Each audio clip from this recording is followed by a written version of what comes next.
Hey, welcome back, everyone. So here on the road again. Good seeing y'all here tonight. So I want to talk to you about some updates on the origin of the CCP virus. Actually corroborating some information you might have seen me report before back when we did this documentary looking at the origins of it. And also some interesting stuff showing that they're now kind of changing the narrative. I will go into why that may be. Also going to be talking about some updates. Sorry, I'm brewing some tea next to me. Also going to some updates on big tech, what's happening with big tech, and the Colorado bill that will register websites, make you register websites, and fine you up to $5,000 a day if you allow, quote unquote, conspiracies on your site. Going over this, a few other stories for the night, and folks, good seeing you all. Linda Manning, hi from Missouri. Good seeing you. Thanks for being here. Yeah, thanks for being here, everyone. Yeah, EBB, good seeing you. Dave Johnson, thanks for being here. Everyone, thanks for being here. All right, folks, as always, you have questions, leave them in the chat. I'll try to get to them. And we'll go over a few stories, then we'll go over a few questions. And Tamar Manor, good seeing you. Ron Keen, yeah, thanks everyone for being here. All right, folks, first story for the night. The drink for the night is not actually hotel tea for once. I actually brought my own tea with me. I decided I'm traveling with my own tea from now on. So decent tea from the hotel machine. All right, so first up, we have a story here. It says, this is from Politico, right? Check this out. It says, in 2018, diplomats warned of risky coronavirus experiments in a Wuhan lab. No one listened. And this is interesting because this is actually a rehashing of old information, but with a new narrative. The narrative is what's interesting here. All right, hear me out. Now, this is Politico reporting. It says, on January 15th, in its last days, President Donald Trump's State Department put out a statement with serious claims about the origin of the COVID-19 pandemic. It says the statement said the U.S. intelligence community had evidence that several researchers at the Wuhan Institute of Virology laboratory were sick with COVID-like symptoms in autumn 2019, implying the Chinese government had hidden crucial information about the outbreak for months, and that the WIV, the Wuhan Institute of Virology lab, despite, quote, presenting itself as a civilian institution, was conducting secret research projects with the Chinese military. The State Department alleged a Chinese government cover-up and asserted that Beijing continues today to withhold vital information that scientists need to protect the world from its deadly virus and the next one. Now, it continues a bit further down. In the spring of 2020, inside the U.S. government, some U.S. officials began to see and collect evidence of a different, perhaps more troubling theory, that the outbreak had a connection to one of the laboratories in Wuhan, among them the WIV, the Wuhan Institute of Virology, a world-leading center of research on the bat coronaviruses. And it also says, to some inside the government, the name of the laboratory was familiar. Its research on bat virus has already drawn the attention of U.S. diplomats and officials at the Beijing embassy in late 2017, prompting them to alert Washington that the lab's own scientists had reported a serious shortage of appropriately trained technicians and investigators needed to safely operate this highly contaminant laboratory. And then it says, but their cables to Washington were ignored. Now, why is this interesting? This is now, first of all, right, the origin of the virus story is something you can't even talk about on Facebook. You couldn't talk about it for a long time. You might remember, for example, when I did this documentary last year investigating the origins of the Wuhan coronavirus, which you can still find on Crossroads. It's actually, if you go to the popular section, it's one of the most trafficked videos we had. Now, that video actually had close to 100 million views if you included all of our platforms and Facebook. But Facebook, of course, declared that it was fake news, that talking about the origins of the virus and suggesting it might have come from a laboratory was fake news, right? Now, we found out, first of all, after that happened, because what Facebook did was they declared the story was false and then sent out alerts to every single person who posted it or shared it and told them they shared fake news. Now, the first debunking of that story was an individual tied to the Wuhan laboratory. someone who had actually worked in the Wuhan laboratory. That got pointed out. They did another fake story, analyzing the article, analyzing the video, which again just had a lot of basically false information in it. Long story short, they tried to pretend that video documentary never happened. And then right after that, media like this one and others started writing about information corroborating the findings we presented in that documentary. Anyone interested, still check out that documentary. I think you'll like it. Now, why is this news story interesting? Now, there's two things to pay attention to: timing and narrative. Timing and narrative. And what are we seeing on the timing side? This happens right amid controversy when the World Health Organization sent investigators to China to try to investigate the origins of the virus after there was a lot of calls around the world into the origins of the virus, right? Now, they came under fire, and they're not going to be releasing their report to the public because a lot of people are pointing out that the Chinese Communist Party seemed to have restricted a lot of that research, prevented them from researching a lot of things, and it doesn't seem to be the case that they were even really looking into these Wuhan laboratories. Key information they would have needed to actually determine the origin of the virus, they were not given. And the Chinese Communist Party, meanwhile, right, the CCP, meanwhile, is also restricting the kind of data they could get. In other words, it wasn't a real investigation. And so where are they at with this? The World Health Organization needs to present a new narrative of where the virus came from, right? Because all the attention now is on these Wuhan laboratories. And also different politicians fighting to end the virus, like Biden, for example, right now, where he's really not doing anything different than what Trump did, technically. In fact, a lot of the quote unquote slowing down is because they changed the sensitivity of the tests to about, I think it was 50%, it moved down to 25%, meaning they have fewer false positives. And at the same time, they also now have the vaccine, which Trump brought out through Operation Warp Speed. Biden hasn't done anything really different, meaning that they need to find a way to change the narrative on why the virus is still here, change the narrative on whether they're actually doing anything to stop it, and change the narrative on who's to blame for it. And here we find an interesting take on this. What the story is doing is it's suggesting actually now that the virus may have come from a Chinese laboratory, but it's shifting the blame in the story from China and from people trying to deal with the virus to Trump. And this is very interesting as well. Now, let's actually go back in time on what actually happened. Remember when the virus first started, the outbreak started, Trump was calling it the China virus. He was getting censored for saying it.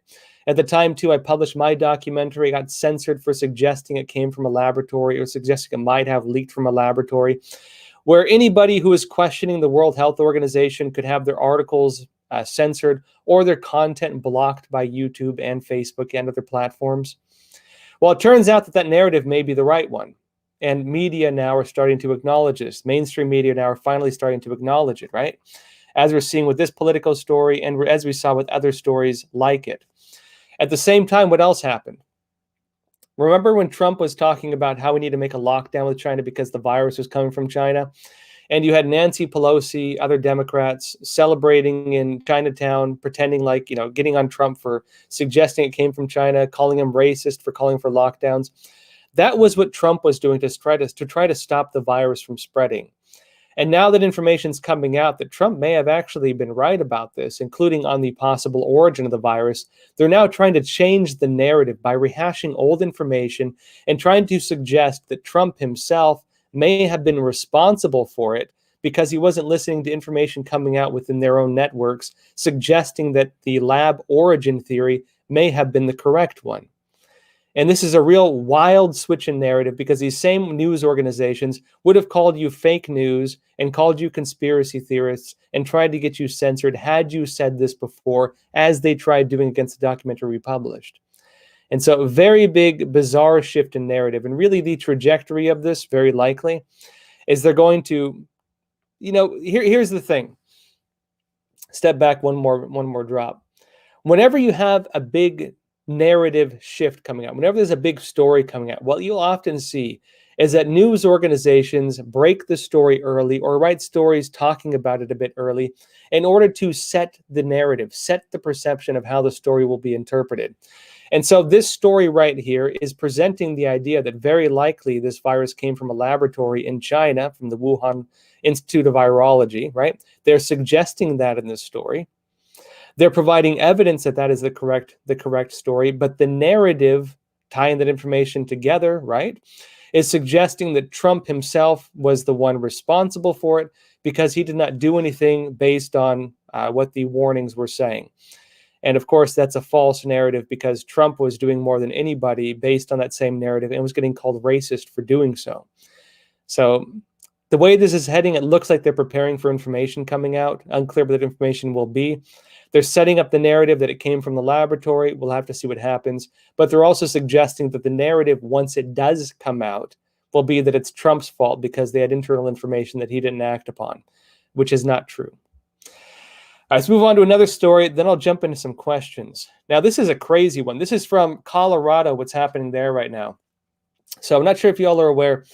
All right, so some wild stuff right now. I actually do a radio show once a month with it's the Munson Radio Show in Colorado. Actually, I do it every month, and what you're seeing right here is one of the stories that was given to me by them, and it's quite interesting. Now let's go into this. It says Colorado bill to register websites and $5,000 fine for conspiracy, and it says here. Right now, I have the source as well. I can show you folks. It says the Colorado Senate President, pro tempore, Kenny Donovan, is the prime sponsor of SB 21-132, digital communications regulation, which, if passed, would fine websites $5,000 per day as a Class 2 misdemeanor, and it will fine them if they allow user comments, right? In other words, if you're a website and someone comments on your website, if that comment, quote, promotes hate speech, undermines election integrity, disseminates intentional disinformation, conspiracy theories, or fake news, or authorize, encourage or carry out violent violations of user privacy, a digital communications division would assume responsibility for licensing websites. So let's go over this again, right?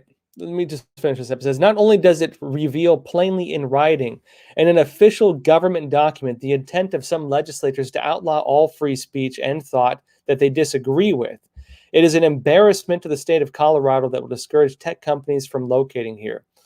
Now, let's go over what this actually does.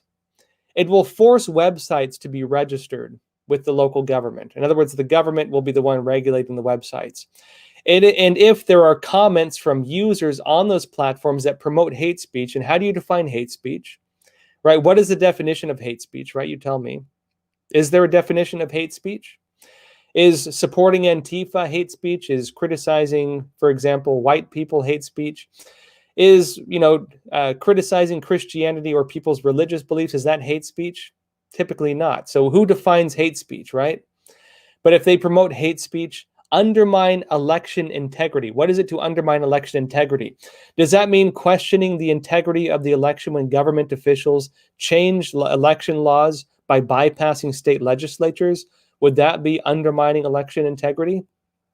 That is one of the ways it's been used. What is it to disseminate intentional disinformation, conspiracy theories, or fake news? Who defines fake news? Frankly, I'd say a lot of the mainstream media publish a lot of fake news. In fact, I'd say a lot of what they publish is fake news. I'd say a lot of what they publish is disinformation and conspiracy theories. I would say that entire Trump-Russia investigation was both disinformation, fake news, and conspiracy theory, but it's taken as truth. And as we saw as well, things that are called fake news or disinformation or conspiracy theory, like, for example, suggesting that this virus might have come from a Chinese laboratory a year ago, ends up proving true much later. And so who is able to define what is true or false? Who is able to define what is fake news? Who is able to define what disinformation or conspiracy theory is?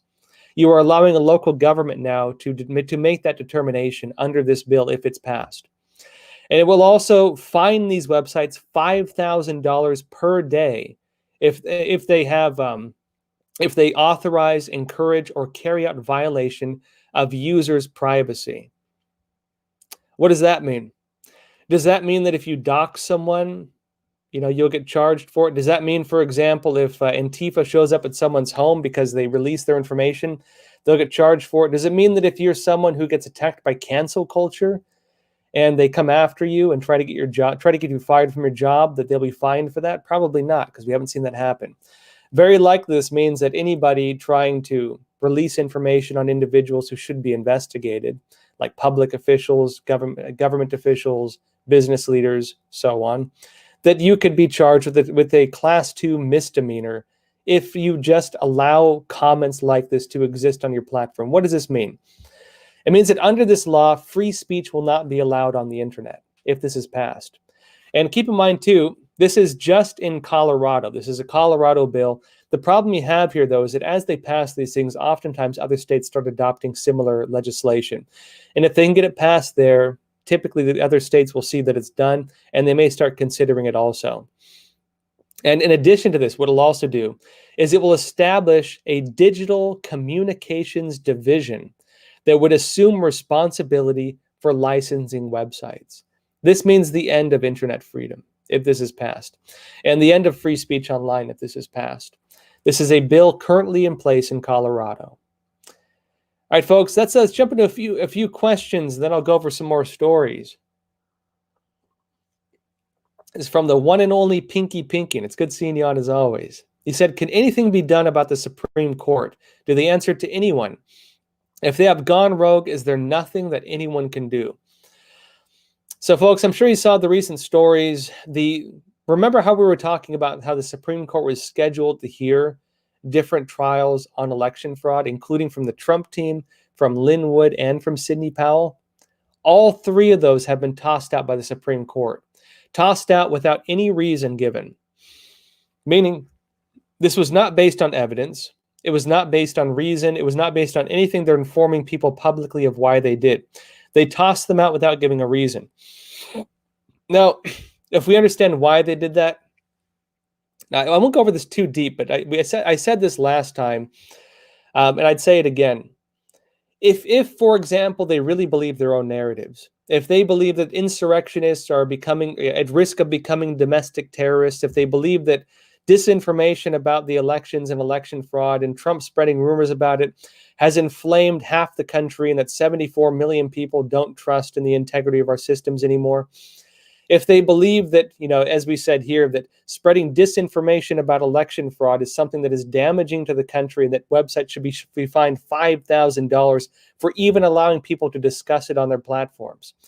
If they really believe that the people who think there was fraud in the election are such a threat to them that they have to surround the Capitol building and the Supreme Court with a fence and have the military present there to prevent people from believing conspiracy theories and harming them possibly, then why not, right? Why not allow there to be investigations to prove otherwise?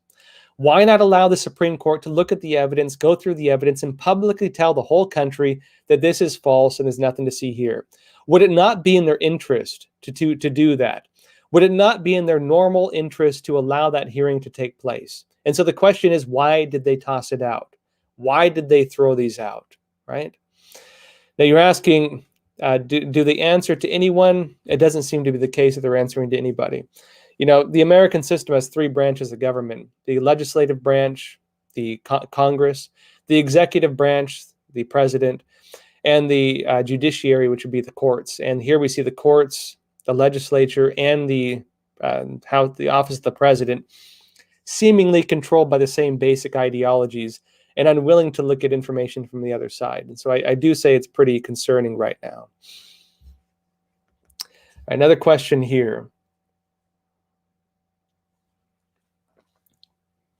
This is from I Hate CCP. He said, what's the latest status of Three Gorges Dam?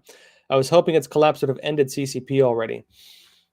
Now, you might have remembered when I was doing a lot of reporting on China, especially during the time of the virus, there were floods happening all across China, and the Three Gorges Dam was one of the big focuses because of that.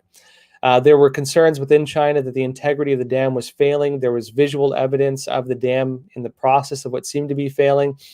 There was some serious evidence that the dam was under threat of the floods. They opened up the floodgates, and they were even flooding nearby cities to prevent the dam from collapsing. The situation looked very, very serious. Now, they've gone mostly quiet on it because any information assessing the integrity of the dam has to come from the CCP itself. And frankly, we're not seeing anything on that right now. But the dam itself does not look like it's in very good shape. And as we mentioned before as well, there were a lot of fundamental integrity issues built even into the construction of the dam. And so we'll have to see what happens. Currently, it's not flood season. Doesn't seem to be anything huge with it right now. But it's destabilized at the very least, we could say. It looks like the foundations are not doing so well. Now, on that, a few things to pay attention to. What would happen if that dam broke? Well, you'd have every major city along that river. Every city along the river would face pretty serious floods. You had floods in some areas a couple stories deep. It was pretty serious in China. And if that were to happen as well, the bigger issue would actually be the nuclear power plants along the way. You would imagine if you had 20 Fukushimas taking place in China. Imagine 20 Fukushimas impacting major cities along a waterway in a flood in every city targeted along that path. The disaster to this would be huge.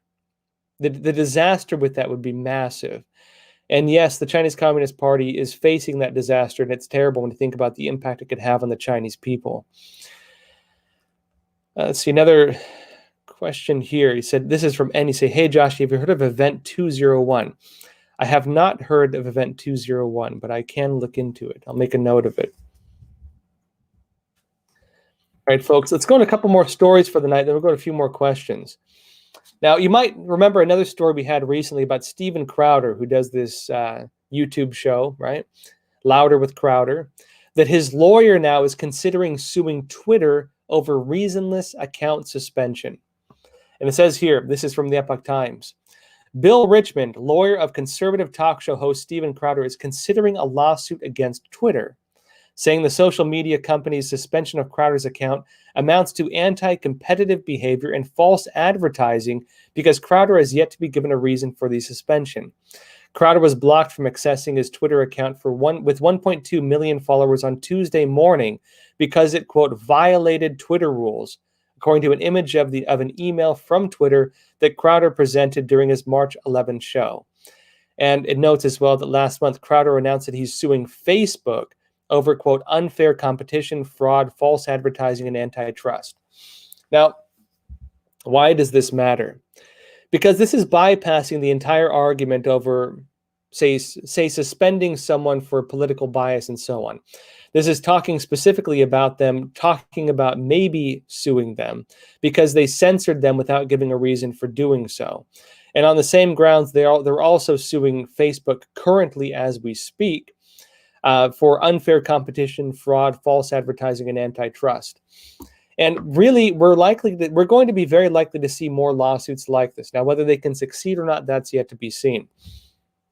At the very least, I would say this sends a message to these tech platforms that doing this will, risks your entire company and, poses a serious risk to your shareholders. Interesting note. Now, you might remember I mentioned that Terce Livre, right, this Brazilian YouTube show run by Alando Santos, actually a good friend of mine, they were censored by YouTube. YouTube completely pulled their YouTube channel offline. Now, Terce Livre was actually restored by YouTube because they filed a lawsuit against YouTube in Brazil and they won. And that's going to be another big thing to watch, is lawsuits not just from the United States, but from other countries. And the real funny note with that, too, is that Terce Livre, they're more anti-communist. They're more pro-Bolsonaro. But the law they used to sue Google, which owns YouTube over that, the law they used to sue them was actually one created by the leftists more as a censorship tool as well, as a tool to fight back against the powers that be that they were claiming. And so even the Brazilian court ruled in their favor and actually were ordered to restore the website and the YouTube channel, and they have now restored it. And so very likely, watch and learn, right? You're going to be seeing a lot of people suing these big platforms for various reasons. Louder with Crowder is one example of this. There are others in the works right now. You're going to be seeing a whole lot more like this. And again, the bigger thing to watch for is not just lawsuits filed in the US, but lawsuits filed in other countries against these platforms. Now, here's another one on this. Remember I talked about these fact checkers? Get this, right? We're talking about these fact checkers, the ones like, for example, who fact checked the investigation I did into the origin of the Wuhan coronavirus, the people who fact check articles and then claim that the content is fake, which then gives these different platforms, Facebook, YouTube, Twitter, so on, reason to begin censoring people. Hear this, right? This is an article from the National Pulse. They've been doing some great reporting lately. It's from Rahim Kassam and Natalie Winters, and it says this. The U.S.-China Educational Trust, which has collaborated with Chinese Communist Party propaganda fronts and trained journalists from state-run media outlets, counts involvement from fact-check website PolitiFact founder Bill Adair and President Biden's right hand on China, Kurt Campbell. You hear that? This means that the founder of PolitiFact, he was a journalist in residence at a Chinese communist influence group. In other words, individuals who are fact-checking us, who are trying to say the stories being presented in the United States and targeting mainly conservative voices, have ties to the Chinese Communist Party. And in addition to that as well, President Biden's right-hand guy on China, Kurt Campbell. And how do you have one of the main advisors to the Biden administration having ties directly to the CCP like this? Say that again, right? This is an organization called the U.S.-China Education Trust, which has collaborated with Chinese Communist Party propaganda fronts. In other words, a CCP organization that has cooperated with the Chinese Communist Party on propaganda and trains journalists from state-run media outlets, has also had involvement from the quote-unquote fact-check website PolitiFact, its founder specifically Bill Adair, and from, again, Biden's right-hand guy in China, Kurt Campbell. Now, let's go on a bit further in this. It says, founded in 1998 by the first Chinese-born U.S. ambassador, the U.S.-China Education Trust, or USCET, hosts various journalism programs aimed at advising Chinese Communist Party-run media outlets and journalism schools. As the group boasts, it co-hosts programs at the Party School of the Central Committee of the Chinese Communist Party. And it says, quote, the supreme ideological training ground for party cadres and a prerequisite for any official interested in joining the elite political ranks of China's ruling class, according to Foreign Policy magazine. In other words, not just some little group. It continues, USCET has also partnered with more than 70 of China's top universities and the Chinese Academy of Sciences, which has seen affiliated researchers lose American visas due to spying fears from the FBI. And a bit more on this. It says, what's more, the group holds conferences that have repeatedly enjoyed participation from the Secretary General of the China-United States Exchange Foundation, or CUF-SEF, an organization that is in part tied up to the Chinese Communist Party's United Front Work Department. And the United Front Work Department is one of the overt spy departments of the Chinese Communist Party, specifically focused on subverting our political system, our journalists, our academics, our research institutions, and so on, gaining control of the elite of a society and making them work on behalf of the Chinese Communist Party. And that is according to the U.S. government, which aims to, quote, co-opt and neutralize sources of potential opposition to the policies and authority of its ruling Chinese Communist Party, and to, quote, influence overseas Chinese communities, foreign governments, and other actors to take actions or adopt positions supportive of Beijing's preferred policies. How do you have an individual tied to PolitiFact and to Biden's policies on China working with these organizations? And it says here, the group's former executive director, Paul Boson, also served as a senior advisor to the U.S.-China Strong Foundation, which works with the Confucius Institutes and is funded in part by the Bank of China. Right? And actually, it's interesting to note that we found in other research as well that these other fact-check websites, fact-check organizations working with some of the big platforms also have direct ties to the Chinese Communist Party. This is not an isolated incident. And the question again is, if these are the gatekeepers of information in the United States and around the world, because any country that has, these platforms, Facebook and so on, that are using fact check websites like this, your ability to tell what is true or false, your ability to make statements, your ability to talk about politics, your ability to even state your opinion is under assault because organizations with ties to the Chinese Communist Party, as we see here, are taking it on themselves to try to determine what is fake and what is real.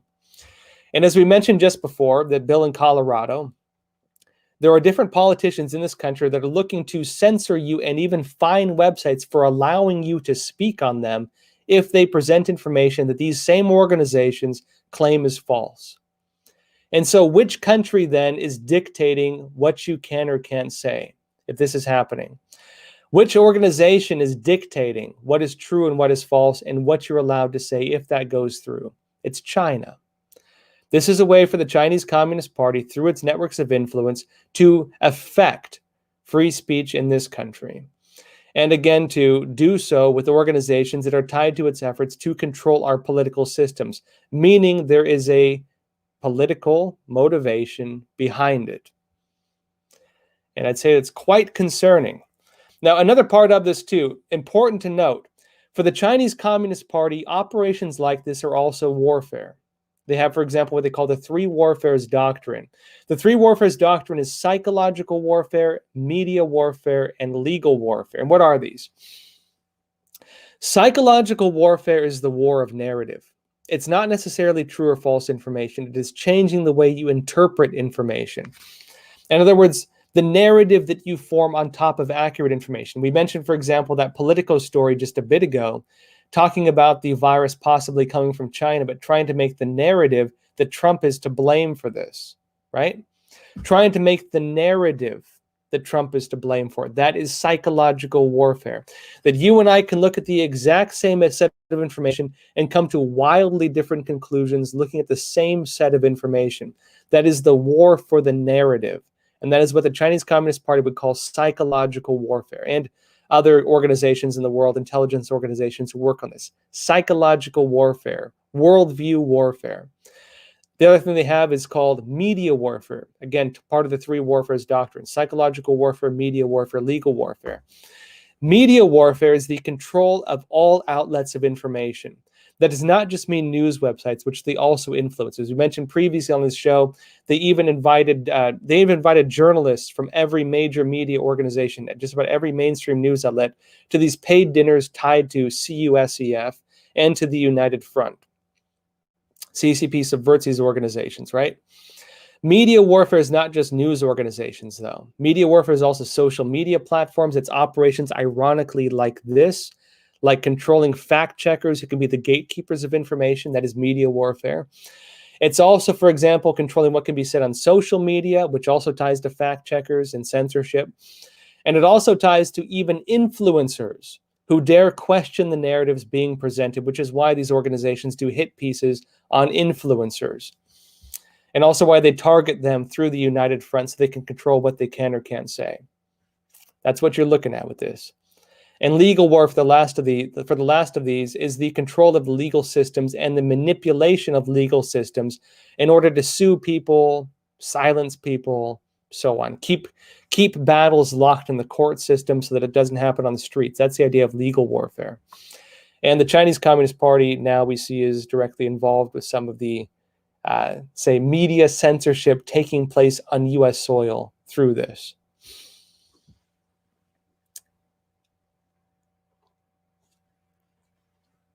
Now, let's go a bit further into the stories for the night.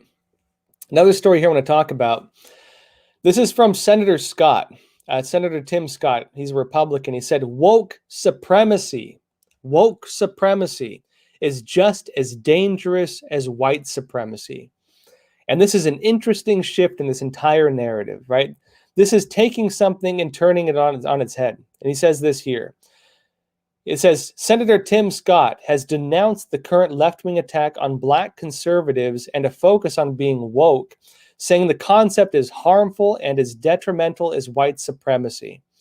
And he said this here. He said, woke supremacy is as bad as white supremacy. And he said this on Monday evening in an appearance on Fox News. Now, host Trey Gowdy called out and condemned MSNBC host Joy Reid for her attacks on Scott because of his support for conservative policies. Gowdy, a former Republican congressman who's also from South Carolina, was reacting to a recent segment from Reid in which he made a comment about Scott as being token and a prop to show that Republicans have a patina of diversity. Now, this is an interesting method he's using here, because Senator Tim Scott is not engaging with them on their narratives. He's not trying to say, no, I'm not a white supremacist. He's not saying, no, I'm not the token guy they're using for their platforms. He's saying the method they're using is hypocritical, and he's calling it woke supremacy, and he's saying that this woke supremacy is just as bad as white supremacy. And that is a powerful statement to make, because the same narrative they're using, the same thing they're claiming that white supremacy is doing, woke supremacy is in fact doing. Now, let's go into this just a bit. How do these operations typically work when they want to push an issue to silence you or so on? Now, a lot of anti-communists would call this the dialectic, the progressive system on which they try to push their policies. Here's how it works, all right? Let me explain to you the fundamentals of how this entire tactic works. Now, what they do is if you look at, for example, the heart and soul of Marxism, what they call dialectical materialism, it's identify, contradict, eliminate the middle. And I'll explain this, hear me out. They also talk about, for example, right? They also talk about, for example, the Hegelian dialectic, this idea of thesis, antithesis, synthesis. In other words, you have an issue, you have a criticism of the issue, the criticism leads to a new issue. Now, Marx called Marxism, he talked about it as the ruthless criticism of all things. And what they do is they try to attack different values in society. They attack different ideas. They call people racist. They call people sexist. They call people transphobic. They have all these names for them. And as they attack people, right? As they attack people and attack people and attack people, people consent. People give up and they said, fine, I'll acknowledge you to an extent. And every time they meet them halfway, every time they give ground to them, they lose half the war. They lose half that battle. The bar is taken down half a notch, and they've gained on the far left half of what they tried to achieve. They do this repeatedly. That is what the progressive system is, right? Progressivism. And this allows them to advance their narratives, advance their decaying of our morals, advance the decaying of social values, advance the attacks on religion, advance the attacks on the family, advance the attacks on the system and the culture and everything your country is built upon, right? This is what they're doing with this. And what Senator Tim Scott is doing with this is he's saying he's not going to engage in it. And if you were to ask me, that is the best way to do it. That is the best way to do it. Do not engage in the dialectic.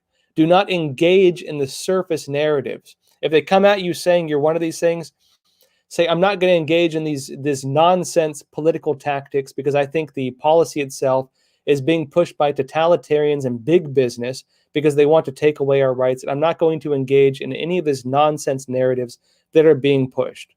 That is not engaging in the dialectic. You do not even bother discussing with them on the surface issues because the surface issue is just a tool, just a narrative being used like a carrot on the stick to lure people along the path towards tyranny that they're trying to establish, right? And what he's doing here, what Senator Tim Scott is doing right here is he's showing that he's not going to engage in it. Not only is he not engaging in it, but he's calling them out for their own hypocrisy, noting that the very system they're using to push these narratives in itself represents the very thing they claim to be against, right? Woke supremacy. Remember that one. And Trump's actually very good at that too. Trump's actually very good too at taking their narratives and just, pulling a good judo move on it and, changing the direction of it. He's very good at turning their narratives against him, actually. He was very good at that. As I always say, right, hit the heart of the argument. Don't argue on the surface. Don't argue on the surface talking points. The surface talking points are just the narrative being used to push the real agenda. If you want to have discussions, talk about the real agenda, the people who are pushing the agenda, and why they're doing it. don't even bother talking about and debating on the surface narratives they want. Because every time you debate it, every time you try to give ground to it, you're validating it. Let's go over a few more questions, a few more stories here. It says here, another story. It says, this is from Bongino, Dan Bongino's website. It says, Biden's stimulus wipes out New York and San Francisco's budget deficits. And listen to this. It says, among the beneficiaries of the Biden coronavirus relief stimulus bill that after he signed it into law will be the most fiscally irresponsible states at the expense of the most fiscally responsible.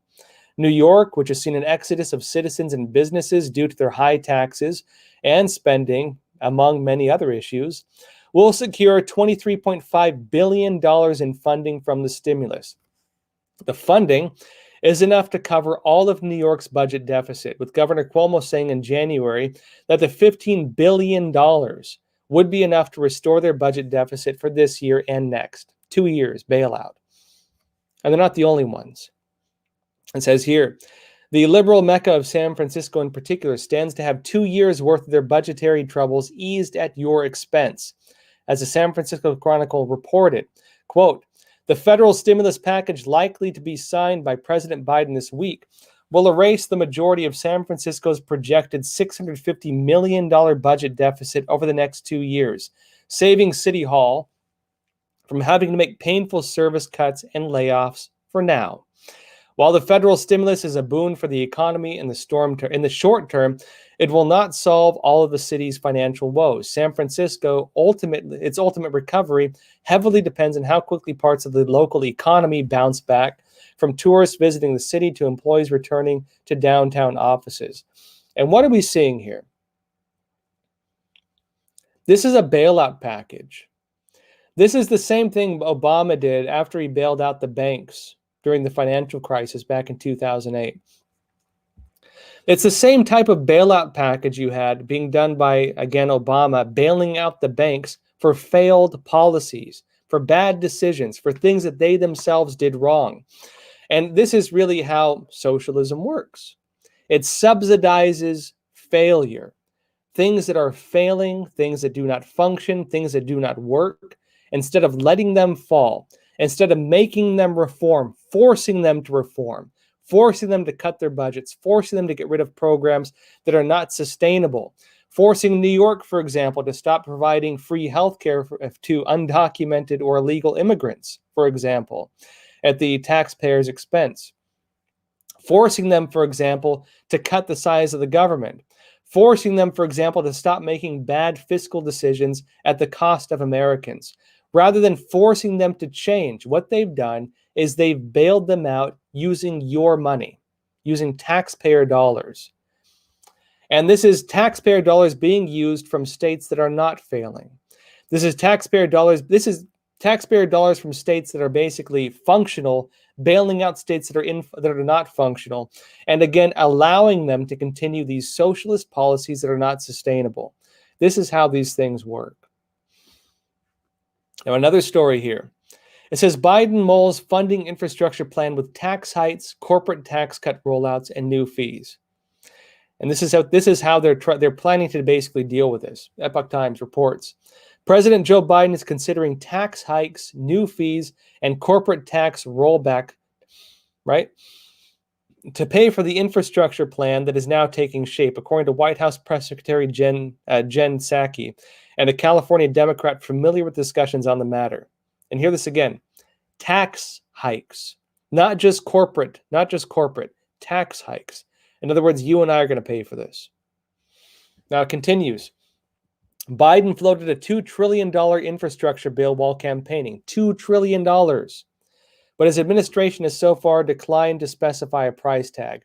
In remarks to Axios on HBO on Monday, Senator John Manchin, a Democrat, suggested the package could cost as much as $4 trillion, adding that he would be opposed to taking on more debt to fund it, but would instead insist on tax hikes. Now, Manchin told the outlet that he backed a range of tax increases, including repealing, quote, a lot of President Donald Trump's tax cuts and raising the corporate tax rate from the current 21% to at least 25%. Now, do you think a 4% corporate tax increase is going to actually pay them $4 trillion?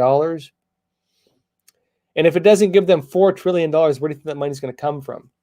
At the same time, what's going to happen when these businesses no longer find it financially feasible to stay in the United States and manufacture in the United States? Very likely they're going to go to other countries, right? And remember, too, they talked about Trump's tax cuts and what it was doing. Remember, they talked about how Trump killed the economy. What actually happened with that? Remember when Obama, when Trump was first campaigning and he said he was aiming for 3.5% tax growth, and Obama said, how are you going to do that? Essentially, where's your magic wand? And then Trump not only achieved that, but even exceeded the numbers, right? Remember how you had one of the best economies in the U.S. that we've seen, I don't even know how long. Remember when we had an economic boom in this country under Trump? And then they killed it by locking down different states with the virus, using the Chinese Communist Party's model of lockdowns and mask mandates. And they used that to strangle the economies in every country and then blame that on Trump, even though it was local politicians like the failed state of New York and the failed state of California because of these policies that we're now bailing out with their tax money. Remember how that happened, right? What you're seeing now is them rolling back all of that, bringing things back to the way they were before, when already we were facing massive deficits, to the extent that Obama himself said that fixing it would be impossible. To the extent that Obama said to even imagine that Trump could do that, he would need a magic wand, and Trump still did it. They're planning to roll that back. What do you think the impact of that's going to be? Now, again, the other thing too, when you're dealing with tax hikes, when you're dealing with actions like this doesn't typically impact the big businesses. Even if it does, they can move overseas, they can use tax havens, they can get away from it. And at the same time, even if they can't do that, typically they can shoulder it, they can take it on the chin. And they have a lot of different ways of getting around taxes. The whole tax game, there's a lot of criminal looking stuff in it, a lot of really freaky stuff in it. Who does this really impact? It impacts small and medium businesses, mostly, right? Those it does not push overseas are going to be the ones impacted the hardest by this. And what does that mean? That means monopoly. That means market gain by the big corporations, because as their competition goes out of business, maybe they pay an extra 4% in taxes, right? Maybe they pay an extra 4% in taxes, but maybe they gain more than 4% income because the small and medium business competitors have gone out of business because they could not compete any longer, because they didn't have the ability to survive on the little amount of profit they had. That is how these games work. This is why one of the ironic reasons why big corporations and big business, ironically propped up as the boogeyman and the bad guy when it comes to, for example, people promoting socialist policies, tend to be the same ones promoting those policies. Because by getting those policies, they eliminate competition. They get monopoly. And this is why typically socialist policies lead to monopoly and lead to oligarchy. Even though the narrative of fighting against oligarchy and fighting against monopoly are what they push these policies in the first place. People don't question, right? They don't question. If you were against the establishment, if you're against, monopoly, if you're against these big businesses, why are those institutions that represent that supporting those policies? That is what you have happening right now, and what is being pushed on an even larger scale under this whole idea of infrastructure reform. Now, a few other stories here we'll go into. Now, get this. Interesting update on Trump's last days in office as it relates to Nancy Pelosi. Hear me out. This is Epoch Times says, Watchdog files lawsuit after Pelosi phone call with top general. Why was Pelosi talking to a top general? Watchdog files lawsuit after Pelosi phone call with top general during Trump's final days in office. It says here, the conservative group Judicial Watch filed a lawsuit requesting the Department of Defense release more information on communications between House Speaker Nancy Pelosi, Democrat from California, and Chairman of the Joint Chiefs of Staff, Mark Milley, following the January 6th Capitol breach.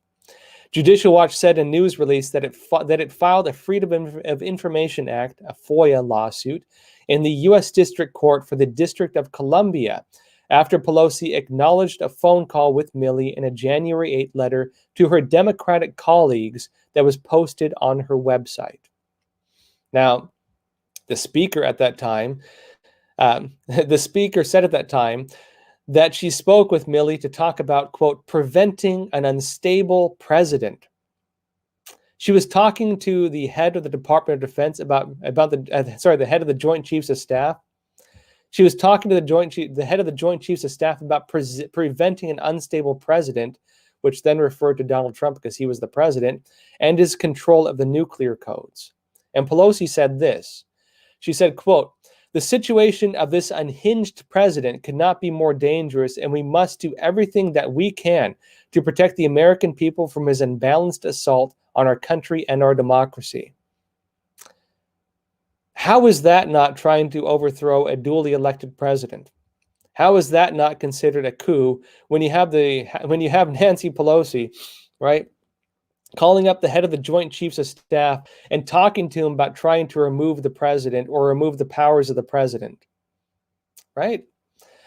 Now, Fitton said this, right? Judicial Watch's Tom Fitton said that Pelosi's call to Milley would, quote, set a dangerous precedent that could undermine the president's role as commander-in-chief and the separation of powers, as only Trump was the one who had control over the U.S. nuclear weapons. And Fitton added, quote, our new lawsuit aims to uncover the truth about the call. And around the same time, Pelosi also made a reference to invoking the 25th Amendment, which would allow Vice President Mike Pence and a majority of the Trump cabinet to remove him. Now, let's think about this for a minute, right?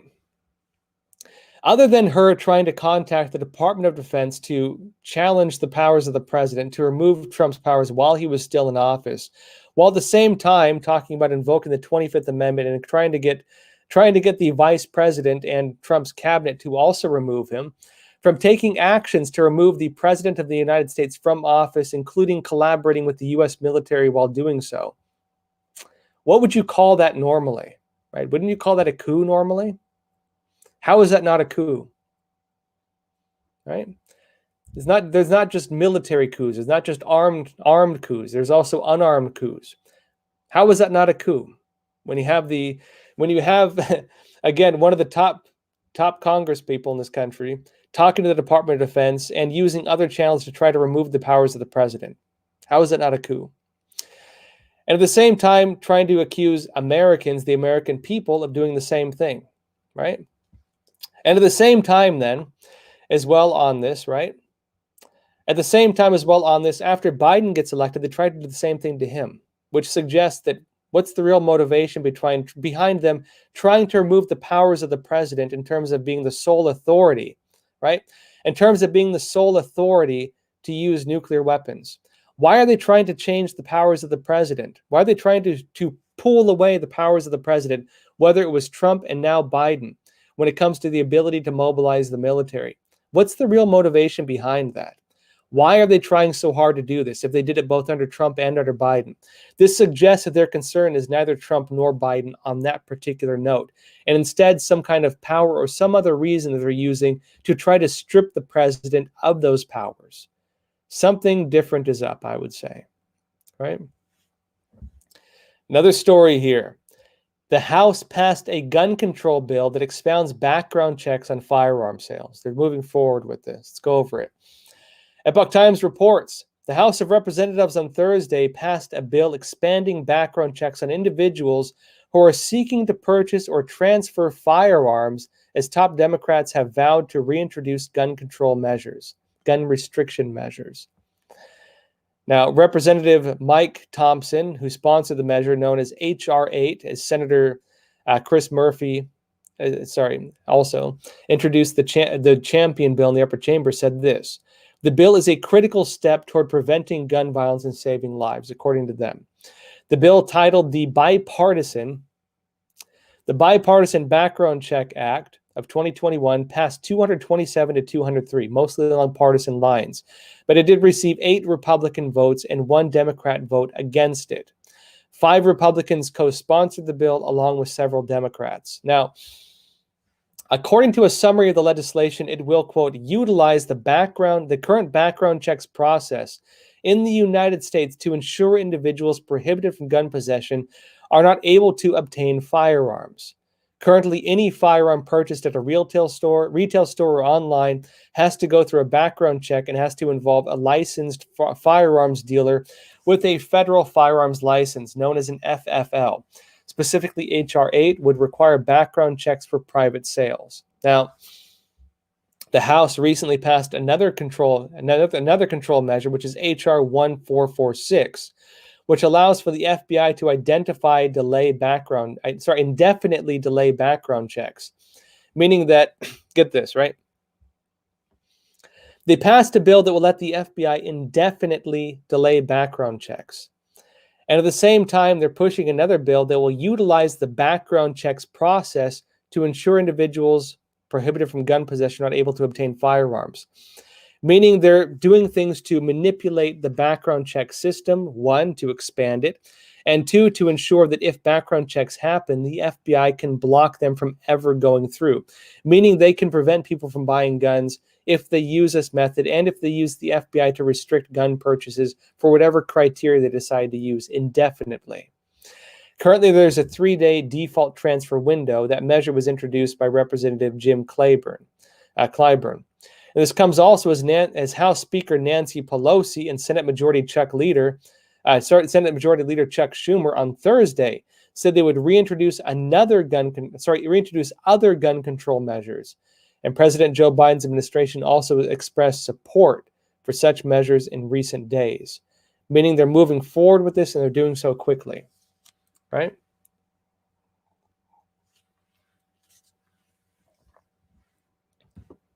Yeah, Theo Jobs, you mentioned it's pretty obvious, Josh. I think you're talking about the one on them trying to restrict the military. So it's pretty obvious, Josh.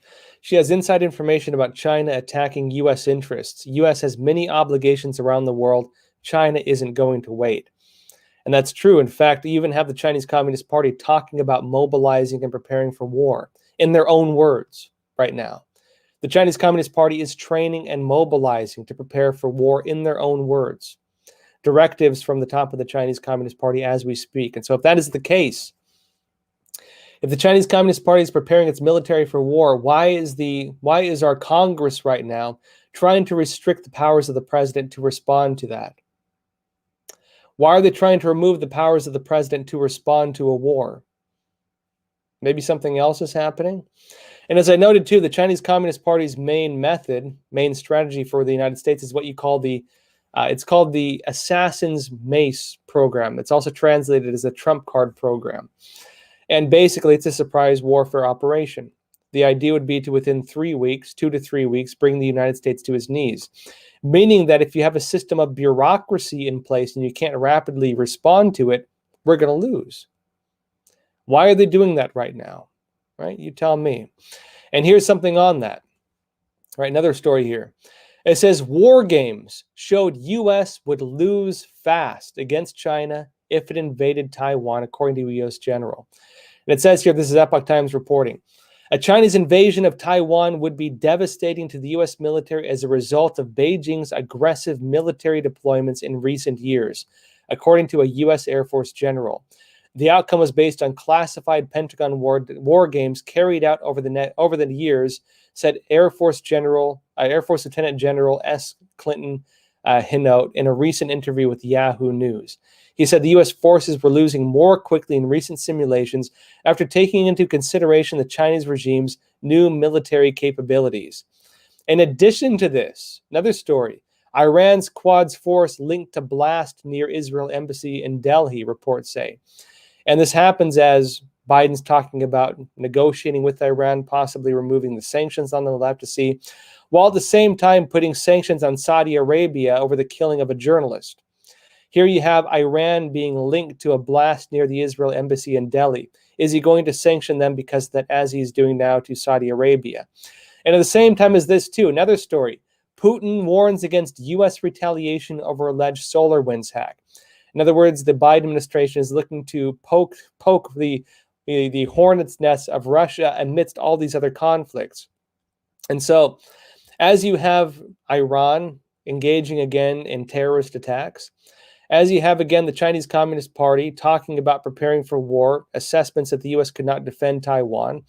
And at the same time as they're going after Russia in this way, the Biden administration allegedly, right, a spokesperson for Russian President Vladimir Putin warned the United States should it retaliate for the SolarWinds attack on that.